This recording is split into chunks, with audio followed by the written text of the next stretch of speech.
Finally, please welcome Governor Doug Ducey, First Lady Angela Ducey, and their sons Jack, Joe, and Sam.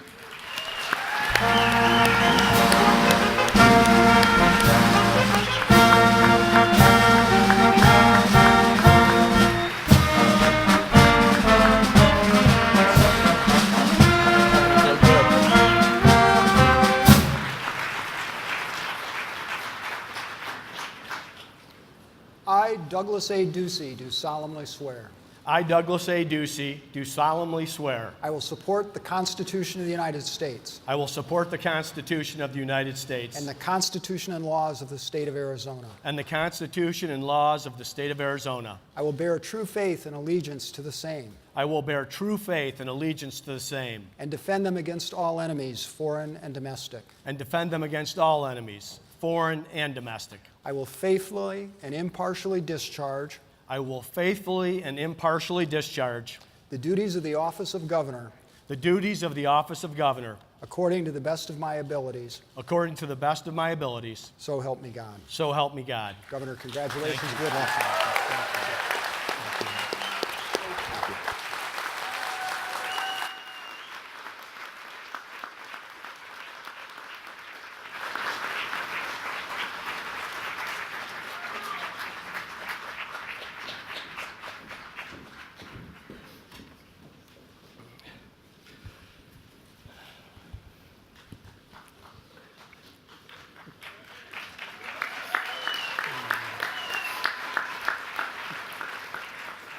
Rabbi Alush, Pastor Stewart, Mom, Senator McSally, Governor Brewer, Mayor Uribe, elected leaders, distinguished guests, and fellow Arizonans, I stand here today with a heart full of gratitude, humility, and a strong awareness of the responsibilities Arizonans have once again entrusted in me.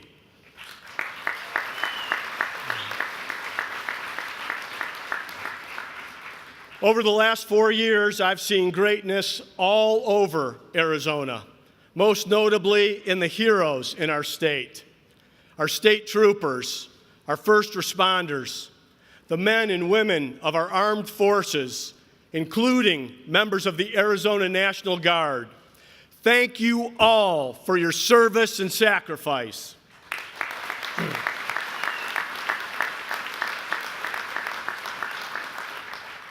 Four years ago, when I stood before you, our leaders had navigated us through the most challenging economic downturn of our lifetime. Yet Arizona was still recovering from the devastating effects of the Great Recession. Job growth lagged. Our schools were mired in divisive lawsuits, and some still held on to the worn-out notion that government knows best, even when it meant standing in the way of a citizen's right to earn an honest living. Today, I'm proud to say those days are behind us. Arizona is open for business. Government has gotten out of the way. The people are benefiting, and it's going to stay that way.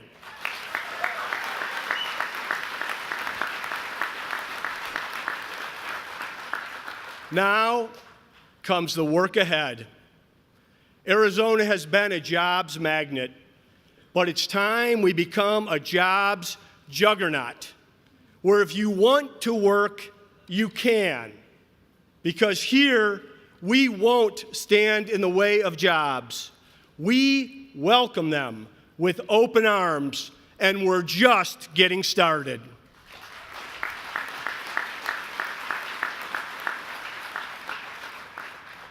Look at any of the really big things we were able to accomplish these last 4 years, and I'm proud to say we did it together.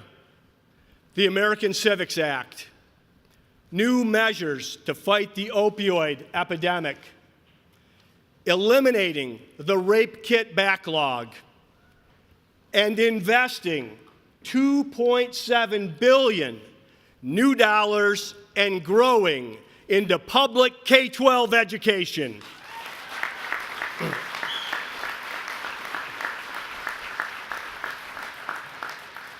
Today, I recommit to be a governor for all the people. Civility and collaboration will carry us forward. This isn't Washington, D.C. Here, we know each other.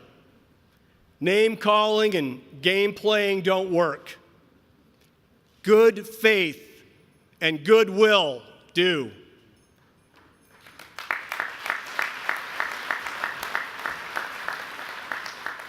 Truth is, it's tough to be disagreeable when you run into each other at church, kids' games, or the grocery store. That doesn't mean we don't have passionate and hard-fought debates at this Capitol. We have, and we will, but we can do so respectfully. That's how we've operated these last 4 years, and I have no plans to change my approach.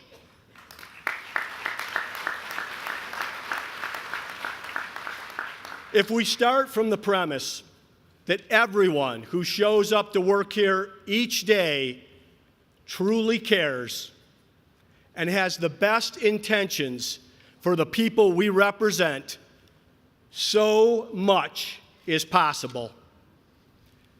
Those tough times ahead that the newspapers spoke about in 2014, today we've cleared many of the obstacles in our way, but that doesn't mean we get to slow down. Quite the opposite. With the real momentum going, it's time we press forward on some of the biggest challenges facing us, because none of us came here to do little things. We came here to do the things that matter, big things, and we can do them together.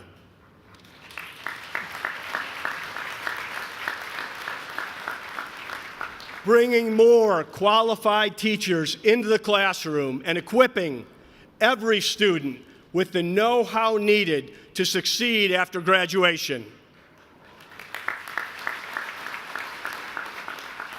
Holding the line on the inevitable creep of bigger, bloated government, instead making government smarter and more responsive to our citizens.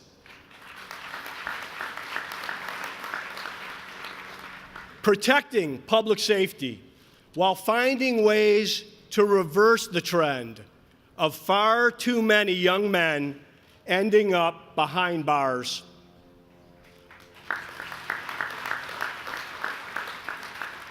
Enforcing our laws, hammering down on drug trafficking and human smuggling.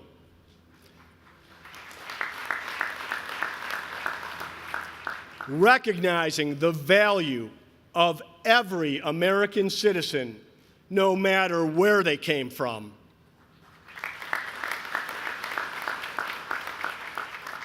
And securing our water future.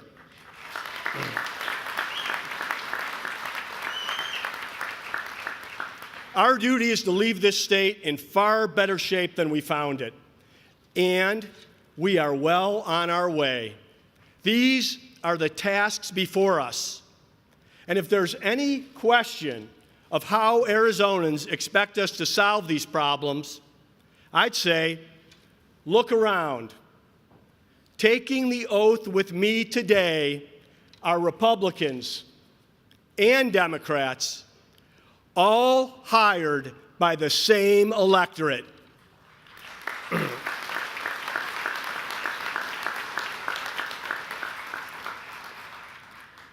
When conversations stall, as they sometimes do during difficult discussions, we let history be our guide and the hand that lifts us back up.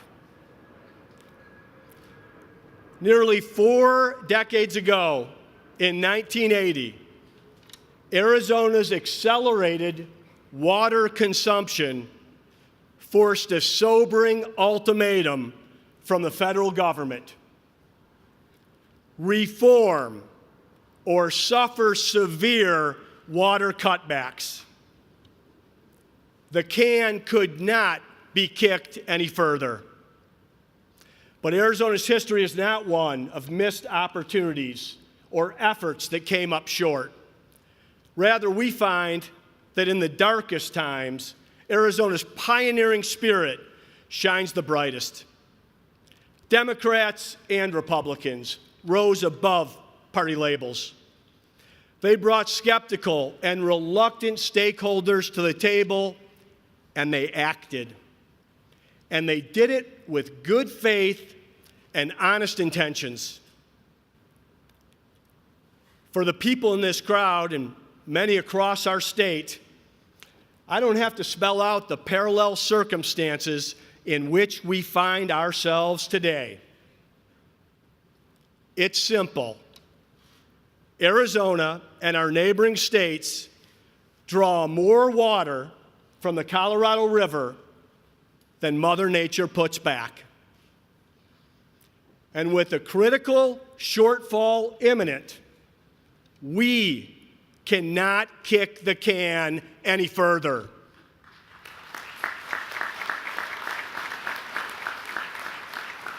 It's going to mean rising above self-interest and doing the right thing. It means taking the action our past and future generations demand. When we set out to achieve the truly worthwhile goals, we find the relationships that we've forged really come into play. How we talk about each other, the rhetoric we use. Nowhere is that more evident than with our number one trading partner, times 4, Mexico.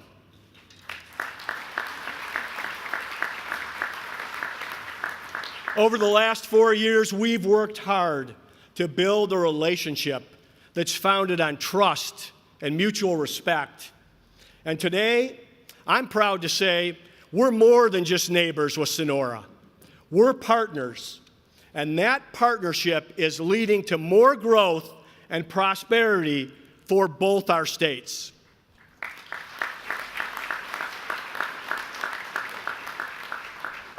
It's my honor, and please join me in welcoming my friend, Governor of Sonora, Mexico, Claudia Pavlovich.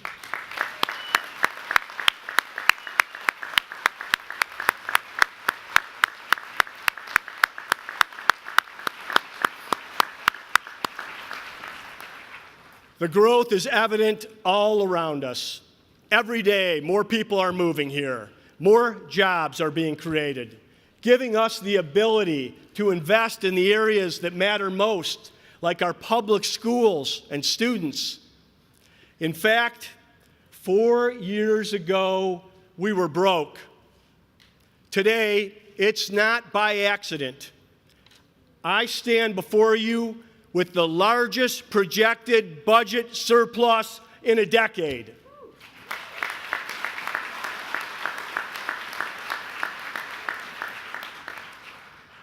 But we're not going on a spending spree. We're going to live within our means. We're going to fulfill teacher pay raises, and we're going to be better prepared for the next downturn so it doesn't become a calamity.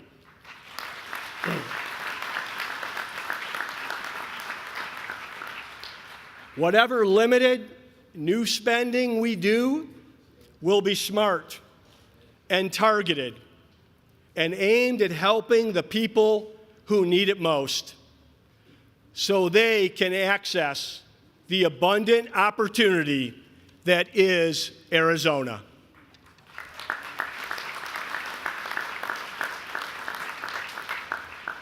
And to secure that opportunity, we will be rejecting the calls to raise taxes.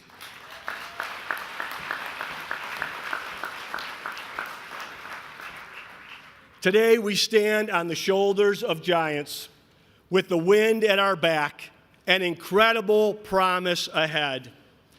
Let's not set our sights too low or be tempted to push today's problems on to tomorrow's leaders.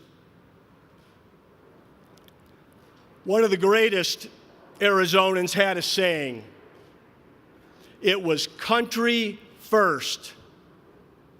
He lived it each and every day, in every word he spoke and in every action he took, from the U.S. Navy to the United States Senate.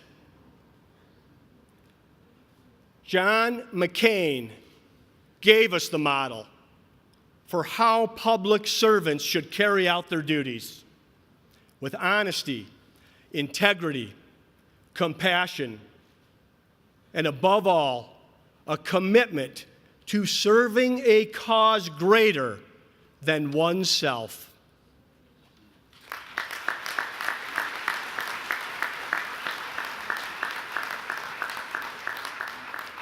It's why thousands of Arizonans lined up just a few months ago, right in this spot, to pay their respects and say goodbye. Let's work in the mold he created to make the Arizona he would be proud of. Let's look to those who have come before us and served in the same spirit. Those with names like Hayden, Udall, Goldwater, Castro, Pastor, Mofford, O'Connor, Giffords, Kyle, and yes, John McCain.